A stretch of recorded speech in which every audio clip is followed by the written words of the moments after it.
Je viens témoigner le Dieu de cette place.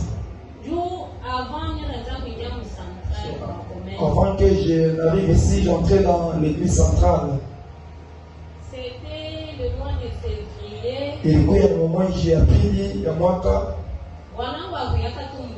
c'était un certain dimanche. mon mari était en bonne santé, et puis il y a un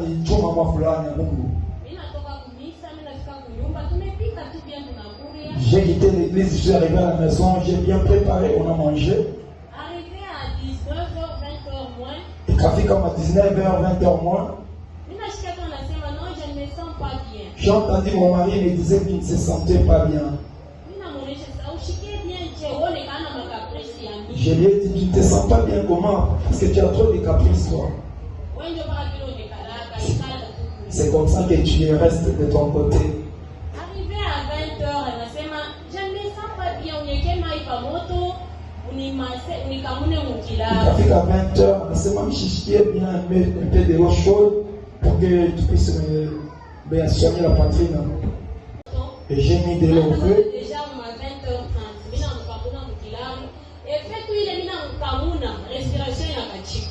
Quand à 20h, le temps j'ai mis le pont sur sa poitrine, le fait que j'ai commencé à le soigner, son souffle s'arrêta. Et moi, je savais que c'est un homme qui a trop de caprices.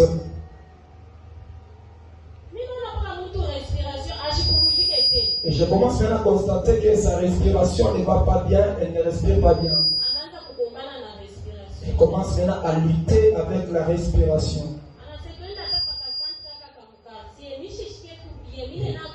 Il me dira qu'on a un petit centre ici, parce que je ne sens pas, je risque même de mourir.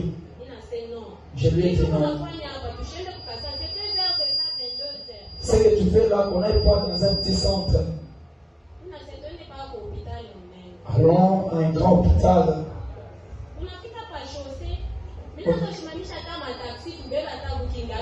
On est arrivé sur chaussée pour prendre même un booking, c'était difficile.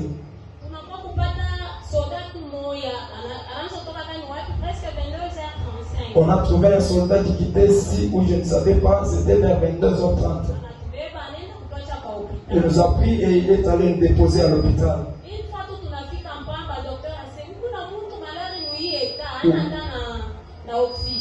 Quand on est arrivé, j'ai presque retenu une personne dans ce cas, il ne respire même pas. Tu étais où? Tu étais avec nous tous à la maison. Et je lui ai dit non.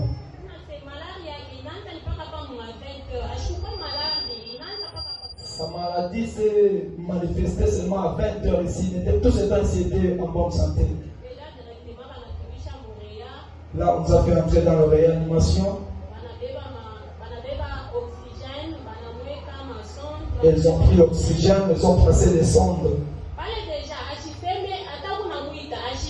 Là, il ne parlait pas, il ne faisait aucun mouvement. J'ai en train de te regarder seulement sans parler. J'ai quitté la maison en précipitation, je n'ai rien pris, ni sac, ni huile d'onction, ni eau d'onction. Et la nuit, quand on l'a passé au sonde, je me suis agenouillé. Et j'ai dit, l'oxygène que tu nous as donné, ça ne coûte rien. Je n'ai ni huile d'onction, je n'ai ni eau d'onction. Le Dieu du prophète Christian Jacob Kabamba, vois-moi avec un œil de pitié. Il arrive même le matin pour que j'aille prendre l'eau d'onction et l'huile d'onction. Et quand il a une heure, il commence maintenant à être agité, s'agiter. Et le gardien a enlevé le son. Et il a coupé la respiration et il était mort. Moi j'étais toujours à genoux. On les fait rentrer maintenant là, il n'y a plus d'espoir, il est mort. Ils ont retourné encore les sondes. À la veille de la nuit, à 5 heures, mon enfant qui était resté à la maison a appelé chez nous que papa est à l'hôpital avec maman.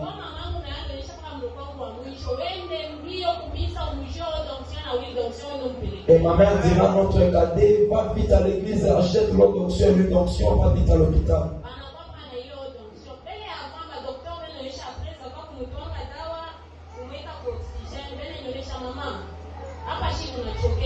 Les médecins se sont maintenant fatigués que maman a ces cas ici, nous n'en pouvons plus.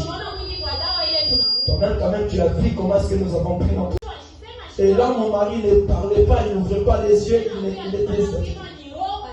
Ils ont seulement essayé de toucher un peu son cœur et ils ont dit ça. Et moi, dans mon cœur, j'étais sûr avec l'eau d'onction, l'huile d'onction. Et j'ai versé l'eau et l'huile dans sa bouche et arrivé à 19h, mon mari s'est réveillé. Alléluia. Après quelques minutes, le docteur entra. Maman, qu'est-ce que tu lui donnais? On a vu une bouteille d'eau et une bouteille d'huile. Ça, on appelle ça l'huile d'onction. Ça vient d'où ça? Je leur ai dit que vous avez celui qu'on appelle le prophète des nations, Isaac Jacob Kabamba. Et j'ai vu les docteurs en train de se parler. Même si vous ne parlez pas, ce miracle qui vient de s'opérer, si vous n'êtes, ce n'est pas à votre yeux. Et tous les gens qui étaient là dans la salle de réanimation, ils ont dit que votre église se trouve où, je leur donne l'adresse. Dans l'état que mon mari était, je ne pouvais pas croire qu'il allait se réveiller.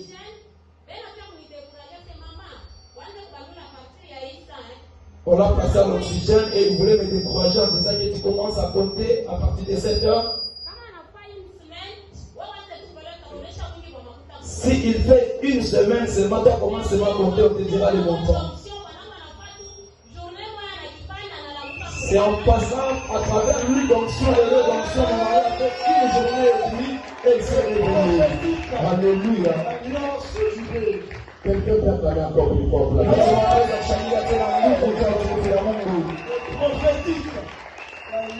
continue avec la deuxième partie. Mon deuxième témoignage est celle-ci. Un jour, on s'est réveillé et mon mari commença avec le problème des jambes. Les jambes me fait tellement mal. Comme moi je le connais, il est comme un bébé avec des caprices. Tu recommences encore, hein? Tu viens de titrer dans d'autres histoires et tu recommences encore. Ça fait très mal. Et je commence maintenant à constater la jambe commence à gonfler. Ça commence à devenir noir. C'est quoi ça, mon Dieu?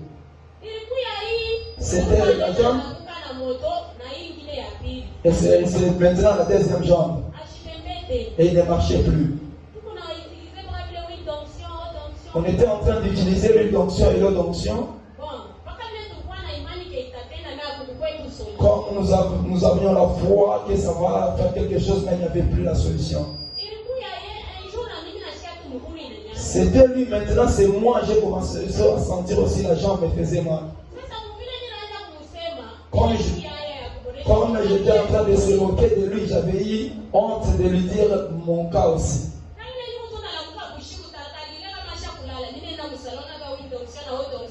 Dès que je me réveille la nuit, je constate s'il est endormi, je pars prendre l'huile d'onction, l'eau d'onction, je m'appliquais.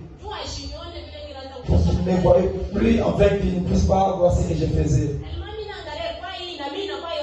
Et je regardais, c'était une jambe, c'est devenu maintenant toutes les deux jambes. Un jour, c'était à minuit, le cafrier, je vais cacher, en fait, je ne puisse pas me voir en train de m'appliquer l'huile et l'eau d'onction. Maintenant, c'est toi qui commences maintenant d'appliquer l'huile d'onction. C'est quoi maintenant toi aussi? Et j'avais eu honte. Je lui ai dit, et moi aussi, les gens me font très mal. Est-ce que quelqu'un peut dire la sorcellerie? La sorcellerie.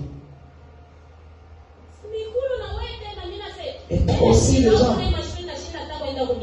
Ça a commencé depuis longtemps, je n'avais pas le droit de te dire, mais je suis même allé à l'église. Mais ce problème devient vraiment très grave. Comme j'ai le numéro du prophète Papa Loulou, on a d'abord le voir, on a le voir l'homme de Dieu pour qu'il nous dise au juste quoi. Il couille ici comme à lundi. On est arrivé, on a trouvé papa dans son bureau et il nous a reçus. Il nous a prophétisé à travers les jambes, tout ce qui se faisait.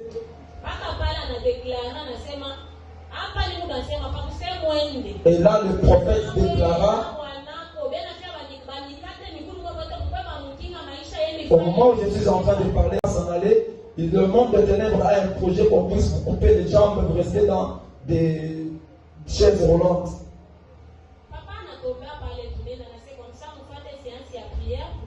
Et papa pria pour nous et il donne une condition que vous puissiez suivre la séance d'une semaine de la prière.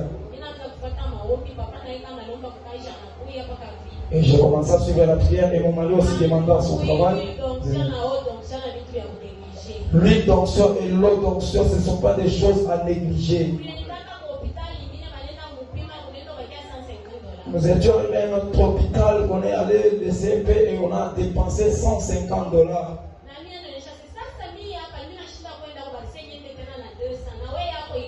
Et lui me dirait que je n'arrive pas à aller parce qu'on avait dit que j'aille avec $200 et toi aussi, c'est le problème qui commence maintenant avec toi, on fera comment?